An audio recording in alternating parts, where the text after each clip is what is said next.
नमस्कार। बात करने वाले हैं दक्षिण अमेरिका महाद्वीप के बारे में। जी हाँ, इसके अंतर्गत आते हैं 13 देश।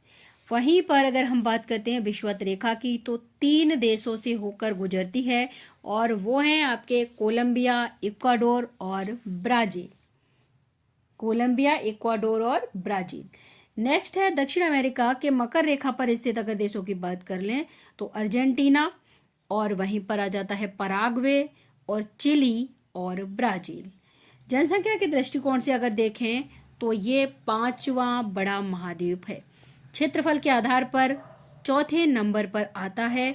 और वहीं पर अगर हम इसकी आकृति की बात करें तो इसकी आकृति त्रिभुजाकार है। इस महाद्वीप से होकर विषुवत रेखा और मकर रेखा दोनों गुजरती हैं। साथ ही में विश्व का सर्वाधिक आर्द्रता वाला महाद्वीप कहा जाता है।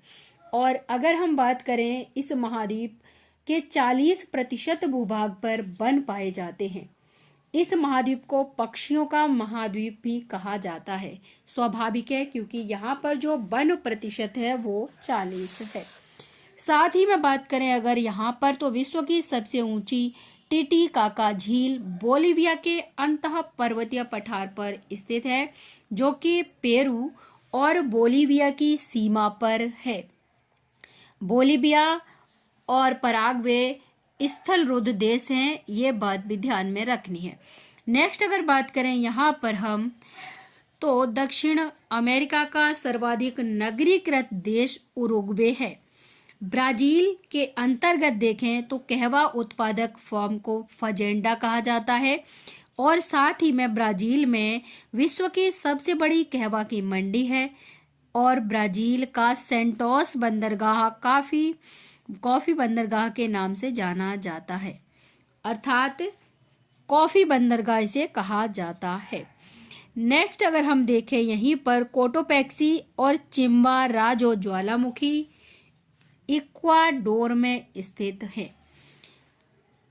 और जो बोलिविया की राजधानी है लापाज, उसकी अगर हम बात करें तो ये विश्व में सर्वाधिक ऊंचाई पर स्थित राजधानी नगर है। साथ ही में कहवा की खेती के लिए यहाँ पर टेरारोसा मिट्टी सर्वोत्तम होती है, जो कि आपके ब्राजील में पाई जाती है। और आगे अगर हम देखें यहीं पर तो पेटागोनिया का पठार शुष्क एवं मरुस्थलीय पठार है। सबसे बड़ा देश कौन सा है तो आप देख रहे हैं कि ब्राजील है। धन्यवाद।